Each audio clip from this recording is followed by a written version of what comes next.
나이키가 국내 최초로 공개 모집 타 브랜드 사용이 불가능하다. 시즌별, 훈련용, 대회용 나이키 제품 지원을 연간 500만원 상당으로 해준다. 자, 그런데 이렇게 혜택이 빵빵한 만큼 지원 자격 빡셉니다. 그래서 그 5000m 레이스 합격 커트라인이 어느 정도일지 이렇게 표로 만들어 봤습니다. 안녕하십니까 고라니 여러분들, 여러분들의 러닝을 페이싱 해드리는 띠어입니다. 금일 러닝씬에 굉장히 파격적인 공고 하나가 업로드 되었습니다. 브랜드 나이키가 스우시 러너스를 모집한다. 국내 최초로 자사의 러닝 앰버서더들을 공개 모집한다라는 공고였는데요. 나이키가 국내 최초로 공개 모집 관심을 안 가질래야 안 가질 수 없죠. 거기에 더해서 파격적인 베네핏. 하지만 기준도 빡셌습니다. 거기에 경쟁까지 치러야 되는데요. 오늘은 그 모집 공고 자세히 해설해드리도록 하겠고, 그 말씀드렸던 경쟁 5000m 트랙 레이스로 진행되는데 과연 합격 커트라인 타임이 어느 정도로 형성될지 예상해보는 시간도 가져보도록 하겠습니다. 모집 공고 바로 해설해드리면 활동 기간 및 내역, 스우시 러너스로 최종 선발 시 아래의 활동을 수행하게 됩니다. 26년 9월 19일부터 27년 10월 31일까지 나이키 스우시 러너스라는 이름으로 활동하게 되는데, 첫 번째 모든 러닝 활동 및 대회 등에서 나이키 제품을 필수 착용해야 된다는 것입니다. 타 브랜드 사용이 불가능하다. 사실 어떤 브랜드 러닝 앰버서더 활동이든 이건 가장 기본적으로 적용되는 바입니다. 그래도 두 번째, 활동 기간 내에는 타 스포츠 브랜드의 혜택을 받는 활동 자체가 불가능하다. 제품 지원이나 행사 초청 등 굉장히 타이트하게 관리합니다. 후발주자라서인지 더욱더 타이트하게 관리하는 느낌입니다. 세 번째, 나이키 러닝 관련 컨텐츠 홍보 및 제공받는 제품에 대한 리뷰 콘텐츠 소셜 계정에 게시해야 된다. 이거는 기본적으로 하는 거죠. 마지막 네 번째, 트레이닝 캠프 및 나이키 이벤트를 적극 참여한다. 캠프를 보내주는 건가? 이거는 바로 설명드리면 활동 혜택 안에 포함되어 있습니다. 활동 혜택 6가지 혜택이 있다고 해요. 각각 파격적입니다. 첫 번째, 시즌별, 훈련용, 대회용 나이키 제품 지원을 연간 500만원 상당으로 해준다. 아까 말씀드렸다시피 나이키 제품만을 써야 되는데 그럼 활동하기 위해서 내가 나이키 제품을 계속 사야 되나? 걱정하셨던 분들, 이렇게 연간 500만원 상당을 지원해준다고 합니다. 부족하지 않을 것 같아요. 물론 나이키에 대한 애정으로 더 구매해서 사용하는 거 당연히 무관할 겁니다. 그런데 연간 500만원 상당이라는 게 굉장히 파격적이에요. 이걸로 끝이 아니죠. 대회 참가비 및 개인 훈련비가 지원이 된다. 연간 100만원 한도네. 안 그래도 요즘 대회 참가비가 점점 올라가고 있는 타이밍에 이것 또한 매력적인 베네핏으로 보이는데요. 개인 훈련비 지원은 어떤 부분이 어떤 식으로 지원되는지는 잘 모르겠습니다. 기재도 따로 안 되어 있고요. 레이스먼트 CPT 측정 총 2회를 진행한다. 레이스먼트, 나이키가 입점되어 있는 러닝 스페셜티인데요. 그 매장 내에 있는 서비스 중에 CPT 측정 서비스가 있습니다. CPT 측정은 정밀한 기계 분석으로 유산소 능력을 수치적으로 파악하는 테스트입니다. 저희가 워치상으로 VO2 맥스 등을 확인하곤 하실 텐데요. 사실 그건 추산치입니다. 이렇게 제대로 된 측정을 했을 때 제대로 측정이 되는 값인데, 이걸 해보신 분들도 계시겠지만 안 해보신 분들이 더 많으실 텐데 이것도 흥미로운 베네핏이네요. 나이키 소속 선수와 1박 2일 트레이닝 캠프 반기별로 코칭 및 합동훈련이 진행된다. 아까 언급되었던 이런 캠프 활동 반기별로 연애 2번이라는 얘기겠죠? 거기 나이키 소속 선수랑 1박 2일 나이키가 하는 만큼 굉장히 구성이 좋을 것 같습니다. 이것도 기대가 되네요. 나이키 러닝 이벤트 초청 활동 기간 내에 지금 나이키가 다양한 러닝 이벤트를 진행하고는 있죠. 물론 올해 애프터 다크 투어 같은 큰 행사 하나가 빠지긴 했지만 하반기에 나이키 런 제주 같은 행사도 있고 크고 작은 다양한 브랜드 행사들이 진행되는데 거기에 초청해주겠다. 그러니만큼 적극적으로 참여를 하셔야 되겠습니다. 마지막 혜택이 정말 파격적인데요. 우수 멤버 선정자 분은 해외 마라톤 참가권 제공 및 관련 경비를 전액 지원해준다. 정말 파격적이죠? 나이키가 글로벌로 따져서 메인 파트너로 있는 마라톤 대회들 굉장히 많습니다. 그 중에서 대표적인 거 시카고 마라톤 있죠? 시카고 마라톤을 보내줄지는 모르겠지만 사실 어떤 대회를 보내준다 해도 너무 매력적입니다. 자, 그런데 이렇게 혜택이 빵빵한 만큼 지원 자격 빡셉니다. 모든 기준을 충족해야 되는데요. 첫 번째, 만 19세 이상의 대한민국 국적자. 이건 문제 없겠습니다. 두 번째, 나이키를 좋아하고 러닝에 진정성이 있는 러너. 다 진정성이 있으실 것 같아요. 세 번째, 2차 선발전 레이스 및 킥오프 세션에 참여 가능한 러너. 이따 설명드리긴 하겠는데 모두 주말 일정입니다. 네 번째, 소셜 계정이 공개 상태인 러너. 아까 제시한 조건 중에 리뷰도 해야 되고 이런 만큼 우선 운영은 해야 된다. 하지만 팔로워 수나 이런 거에 대한 조건이 기재되어 있지 않죠. 그냥 공개 상태이기만 되면 되는 것 같습니다. 마지막 다섯 번째, 최근 2년 이내의 대회 기록 중 아래의 기록을 한 가지 이상 충족하는 러너. 이것 때문에 지원 못하실 분들이 많으실 것 같아요. 남성, 여성 기준 기록이 다릅니다. 남성 같은 경우 10km 38분 언더, 하프 1시간 25분 언더, 마라톤 3시간 10분 언더, 여성 10km 45분 언더, 하프 1시간 35분 언더, 마라톤 3시간 30분 언더. 와, 확실히 기록이 허들이 높은데요.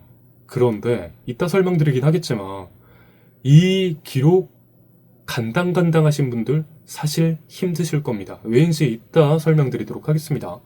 지원 불가 케이스가 있습니다. 대한육상연맹 현역 선수 및 2년 이내에 선수 등록 이력이 있는 경우 지원이 불가하다. 그런데 거꾸로 말하면 2년만 지났다라고 한다면 지원이 가능한 것이라서 이것이 어떻게 변수로 작용할지 한번 봐야 될 것 같고요. 2026년 8월 20일 기준 타 브랜드의 앰버서더 활동 혹은 계약이 유효한 상태인 러너. 사실 이것 또한 큰 변수입니다. 현재 타 브랜드 앰버서더 활동을 하는 분들이 대부분 국내 최정상 기량을 가진 분들이 대부분입니다. 그러다 보니 지금 이런 브랜드 소속 선수가 아닌 분들이 더 적으실 거예요. 이것 또한 이따 선발전 내용에 영향을 줄 것으로 보입니다. 최종 합격자 발표 이후 자격 조건에 해당하지 않는 경우 및 허위 기재로 밝혀진 경우 자격이 취소될 수 있습니다. 이거 중요합니다. 내가 안 들키겠지 하고서 지원하셨다가 통과되셨다가 되면 취소되는 거니까 해당이 안 된다 하시면은 지원 안 하시는 게 속 편하시겠습니다. 모집 일정 8월 10일부터 20일까지 지원서를 제출받고요. 9월 3일 1차 합격자가 발표된다고 하는데 1차 합격자이죠. 합격자 발표가 됐다고 해서 끝이 아닙니다. 2차 선발전 레이스가 있습니다. 9월 12일 하남 종합운동장에서 5000m 트랙 레이스로 진행되고요. 그 선발전을 통해서 9월 15일 최종 합격자가 총 30명 발표된다고 합니다. 선발전 순위 20명, 선발전 레이스 결과 남녀 각 1위에서 10위.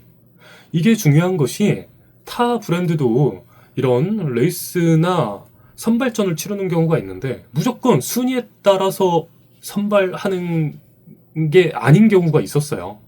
그 이후에 또 인터뷰도 하고 해서 잘 뛰고 순위 안에 들었다라고 해서도 이 선발이 안 된 경우가 있는데 나이키는 무조건 1위 안에서 10위 안에만 들면은 된다라고 공지를 한 것이죠. 그런데 슈퍼패스가 있습니다. 그 지원 조건, 자격에 충족을 하는 기록이지만 사실 이 선발전 레이스에서 10위 안에 못 드시는 분들이 분명히 계실 겁니다. 하지만 그 안에서 지원 동기와 브랜드 로열티, 그러니까 나이키에 얼마나 도움이 될지, 소셜 영향력, 성장 장제력 등을 평가한 엑스트라 합격자가 10명이 추가된다고 하는데요. 사실 이거는 브랜드 입장에서는 당연하다라면 당연한 거긴 합니다. 오히려 타 브랜드들은 보통 이 기준으로만 선발하는 경우도 있다 보니까요. 지금 나이키가 그래도 30명 규모로서 진행하는 만큼 이렇게 인원 분배를 한 느낌입니다. 그리고 9월 19일 합격자분들은 수시 러너스 킥오프 세션에 참가하게 되는 것이죠. 말씀드렸던 선발전 5000m 트랙 레이스로 진행되는데요. 정규 트랙에서 12바퀴 반을 도는 레이스죠.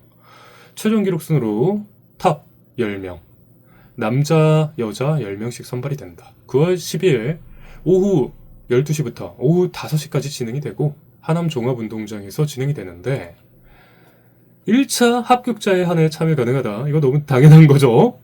선발전 레이스는 경기가 남녀 그룹별로 진행이 되는데 한 번에 40명이 함께 달립니다. 사실 이게 변수일 거예요. 한국 러너들은 트랙 레이스 경험이 거의 없는 분들이 대부분일 겁니다.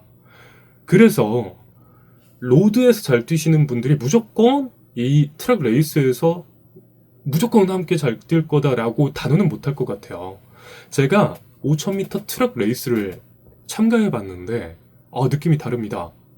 이게 추월하시는 분들이나 페이스 유지 감각, 앞에 사람 신경 쓰는 거, 뒤에 사람 신경 쓰는 거, 이거에 따라서 진짜 레이스 감각이 많이 다릅니다.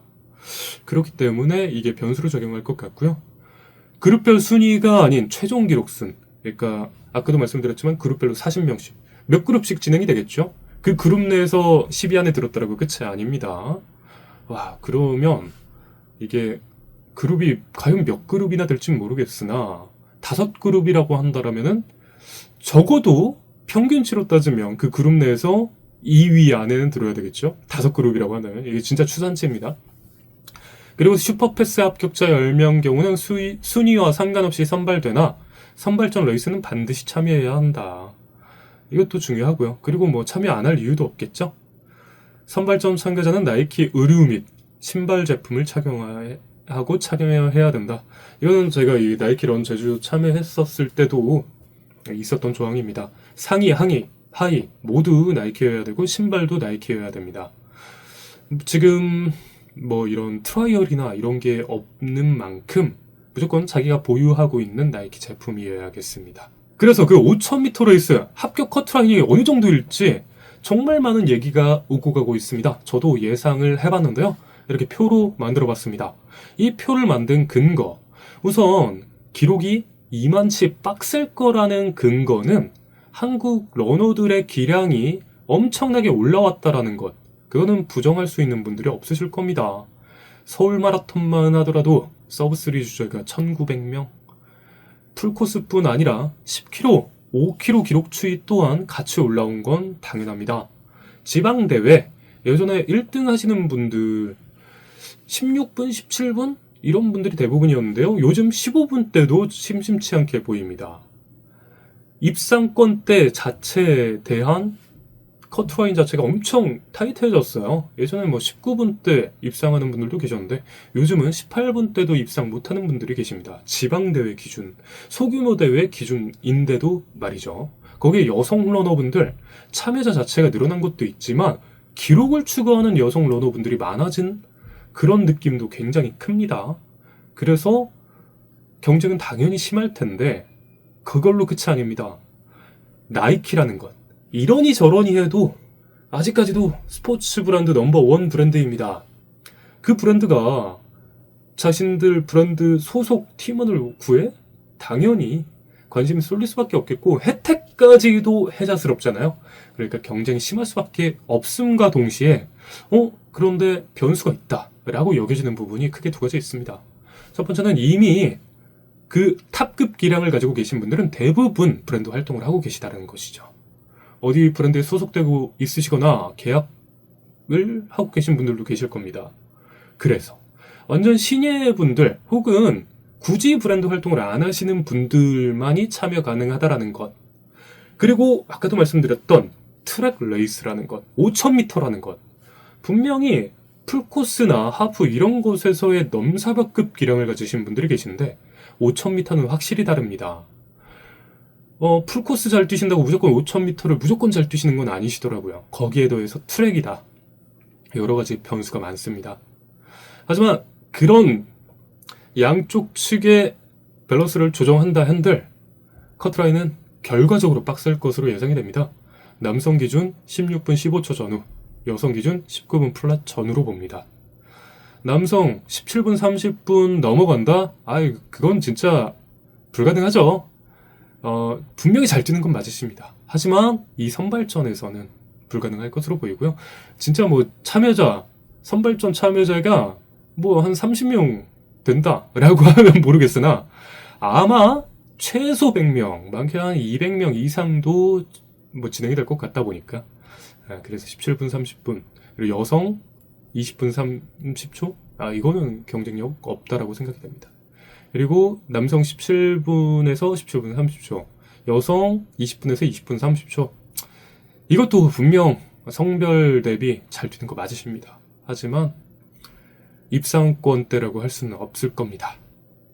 그리고 이거는 정말 어떻게 될지 모르지만 정말 기적적으로 될 수도 있는 남성 16분 30초에서 17분, 여성 19분 30초에서 20분. 컨디션이나 경기 운영 그리고 참여자들 풀에 따라서 모르겠습니다. 될 수도 있을 가능성이 조금이라도 존재하는 그런 타임입니다. 자, 이제부터가 이제 본격적인 경쟁 구도인데요. 16분에서 16분 30초, 여성 18분 30초에서 19분 30초. 여기에서의 경쟁이 가장 박 터질 것 같습니다. 보통 아마 이 구간 내에서 10명이 다 나오실 것 같아요. 사실 그 이하로 넘어간다. 남성으로 해서 이제 뭐 15분대로 간다? 여성 이제 18분 초반대로 간다? 그건 나오기만 하셔서 그 완주 기록만 만들어내신다면 아마 무조건일 것 같습니다. 그래서 이제 참고 기록 페이스도 만들어 놨습니다. 참고해보시면 좋을 것 같고요. 제가 해설해드린 거 그리고 예상해드린 커트라인을 기반으로 신청해야지 하시는 분들 까먹지 말고 얼른 20일 이내에 신청하셔서 선발전 잘 치르시고 수시 러너스로 거듭나길 바라겠습니다. 저도 해당 선발전에 스케치 할 수 있으면 스케치하러 구경 한번 가도록 하겠습니다. 그럼 다음에도 도움이 되는 영상으로 돌아오겠습니다. 디어였습니다.